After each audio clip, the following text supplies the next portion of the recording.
The bar is quiet, the last of the regulars long gone, and I'm in the back room counting out the till. The dim light barely cuts through the haze of smoke lingering from earlier, and the old police scanner tape I've got playing in the background crackles and hisses, the voices distant, like ghosts. I've been working here for decades, mostly nights, and these walls have seen it all. The fights, the drunks, the heartbreak. It's a small-town dive. Nothing fancy, but it's familiar.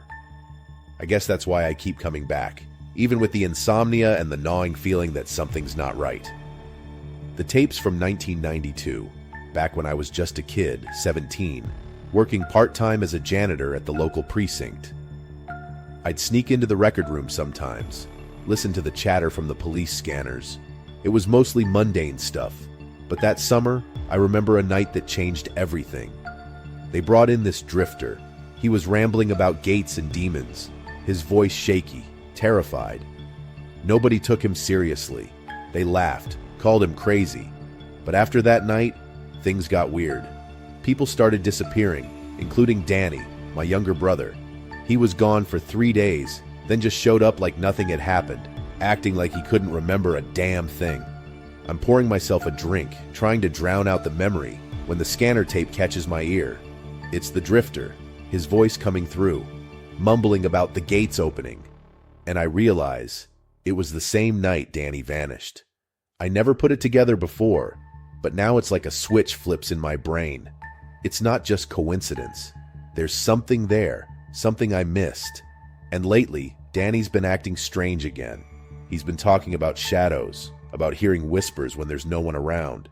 I tried brushing it off, told myself he's just falling back into old habits, maybe using again, maybe just losing his grip like he's done before. But last night we had it out. I confronted him, told him he needed to get his shit together.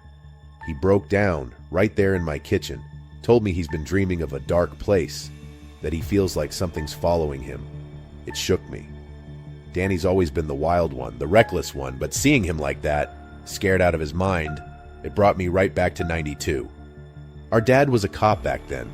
He was on duty the night they brought that drifter in. I remember him coming home late, brushing it off when I asked about it. Just some nutcase, he said. A week later, he was dead. A freak accident, they called it. His patrol car went off the road, no explanation. I've tried not to think about it for years, but now, I can't help but wonder if it's all connected. The drifter, Danny, Dad. Maybe it's all part of the same twisted thread. I decide it's time to find out. I dig through the old precinct records, pull out everything I can find from that summer. The tapes, the reports. Danny's not happy about it. He thinks I'm dragging up ghosts that should stay buried. But he helps anyway. He's paranoid, jumping at shadows. But I can tell he wants answers too. We start asking around. Anyone who might remember. Most people don't want to talk. A retired officer, living out in the sticks, tells me to let it go. Some things, he says, are better left forgotten. But Clara, an old friend from high school who's now the town librarian, pulls out something interesting. Folklore about gates to another world, somewhere near the outskirts of town. It's eerie, too close to what the drifter was rambling about. We hit roadblocks. The police files are a mess. Critical records missing. The librarian says the microfilm for 65 has been tampered with. Pages missing. Entire reels scratched out. And then there's Danny. He's slipping. One night I come home, and he's gone. No note, nothing. Just vanished, like before. I'm frantic, tearing through town, calling everyone I know, but it's like he's disappeared off the face of the earth. A historian from a nearby county gets in touch. He's heard I'm asking questions, and he's got answers, or at least part of them. He says arrests like the drifters happen every 30 years. Always a drifter, always rambling about gates, always around the time people go missing. It's like a pattern, repeating over and over, and suddenly I can't breathe. I think about Dad, about Danny, and it's like I've been blind my whole life. The guilt hits me like a freight train. I should have seen it. I should have protected Danny, but I didn't. And now he's gone. I decide to confront the historian, demand to know where these gates are supposed to be. He's hesitant, but I'm past caring. He finally tells me, an old quarry on the outskirts of town, a place people avoid where the ground seems to hum beneath your feet. I grab what I can, a flashlight, the old police scanner, and head out. Danny left me a letter before he vanished. In it, he said he was scared, that he thought he was being taken, like those who had disappeared before. He begged me not to come after him, but I can't do that. I won't lose him, not like Dad. I stop by Dad's grave on the way. I tell him I'm sorry I didn't listen, sorry I ignored the signs. I promise him I'll make it right, that I'll protect Danny no matter what. And then I head to the quarry. The place is dead silent, the kind of silence that makes your ears ring. I find Danny there, standing at the edge, his eyes empty, staring into the darkness below. I call his name, and for a moment, he turns, and I see him.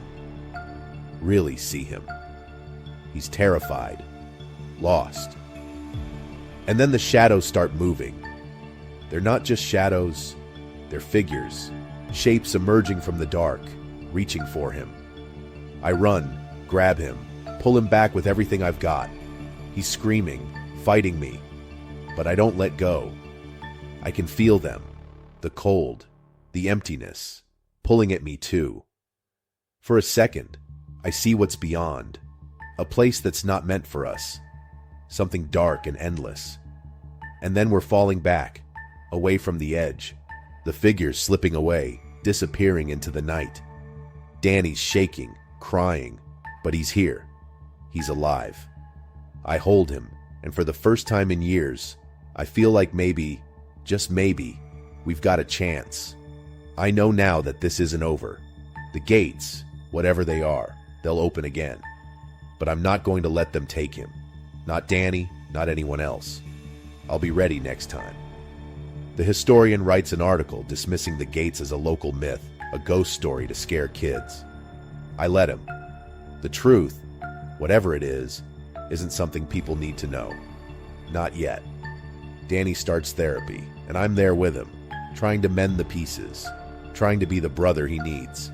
We're not perfect, but we're trying, and that's something. I still drive out to the quarry sometimes, park by the edge, and listen. I keep the old police scanner in my glove box just in case. One night, I take the tape, the one from '92, and toss it into the dark, watching it disappear into the abyss.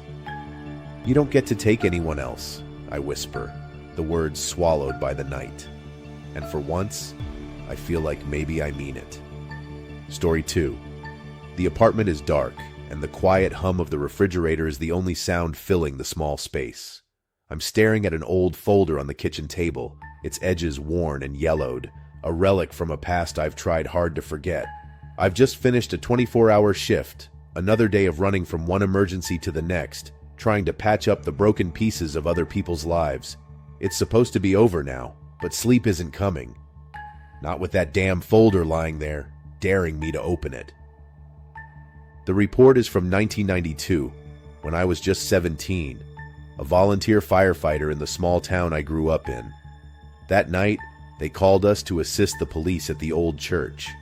There was a man inside, a drifter, they'd said, screaming about gates and demons, his voice echoing off the stained glass and into the quiet streets.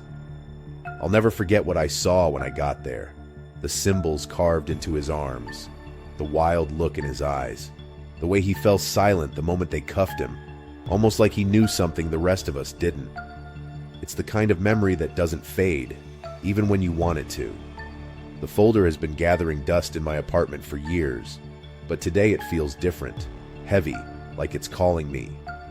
Emma, my daughter, is supposed to be here for dinner later.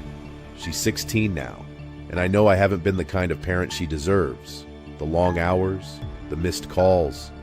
It's driven a wedge between us that I don't know how to fix. She's smart, independent, but lately, she's been talking about nightmares. She says someone's been trying to open a door in her dreams. And then, today, an anonymous letter showed up. A photo of that same man from '92, with the words, "It's happening again," scrawled on the back. At first, I tried to brush it off, some prank, someone messing with me. But the timing, Emma's dreams, the memories coming back, I can't just ignore it. I keep telling myself it's nothing, but the fear sits there, gnawing at the edges of my thoughts. I should have done something back then. I should have asked more questions, demanded more answers. And now, whatever this is, it's found my daughter. Emma comes over for dinner, and I try to play it cool, but I can't help asking about her dreams. She rolls her eyes at first, but then she tells me something else. They've got a new substitute teacher at school. He's been talking about strange things, rituals, protecting gates. My stomach tightens, and I tell her she needs to stay away from him. She snaps at me, tells me I'm being paranoid, that I can't just barge into her life and start laying down rules when I haven't been there. She's right. I know she's right. But I can't shake the feeling that something is terribly wrong. My mother used to talk about gates too. Not that I paid much attention. She was religious, saw the devil around every corner, always warning me about the gates of hell. I grew up hearing it so much it lost all meaning. I didn't realize until now how much her fear shaped me, how it made me reject all of it, anything that even smelled like superstition. But maybe she was right. Maybe not about hell, but about the idea that there's something out there, something dangerous, waiting for us to be careless. I'm not going to be careless this time. I dig out my old journal, the one I kept back in '92. I cross-reference it with the police report, try to piece together what I missed back then. Emma, for all her frustration with me, agrees to help. I can tell she's intrigued, even if she doesn't say it. We start looking into it together, and it's the first time in a long while I feel like we're actually connecting, even if it's over something as dark as this. A few days later, I managed to track down a retired priest who used to work at the church. He remembers that night. He tells me the man claimed to be a guardian of a seal, that his arrest would lead to it breaking. I don't know what that means, but it sends a chill through me. Then there's Emma's teacher. He's asking her strange questions about me, about my past. He mentions 1992, says it was an eventful year, like he knows something. I'm starting to feel like we're being watched, like someone's moving pieces on a board and we're just part of their game. We try to find others who were there that night, but it's like they've vanished. People moved away, records missing, like someone's trying to erase it all. And then there's Emma. She started sleepwalking. I find her in the hallway one night, her eyes blank, drawing those same symbols on the wall, the ones I remember from the man's arms. I wake her up, and she looks at me, terrified, like she doesn't know where she is. She blames me for it, says I'm the reason this is happening, that I should have left it alone. And maybe she's right. But I can't walk away now. Then I find a photograph, an old one, from the church. It shows the town fair, sometime in the 70s, and in the background there he is, the same man. He hasn't aged a day. I show it to the priest, and he goes pale. He tells me the man was never charged, that he disappeared from custody the night they arrested him. No record, no trace, just gone. I start to wonder if he was even human, and the fear I've been trying to push down starts to take hold. I think about Emma, about how she's being dragged into this because of me. I decide it's time to confront that teacher.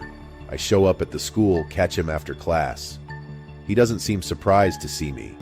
He just smiles, this cold, knowing smile, and says, "Once the gates are open, they can't be closed." It takes everything in me not to grab him right there to demand answers. But I know that won't help.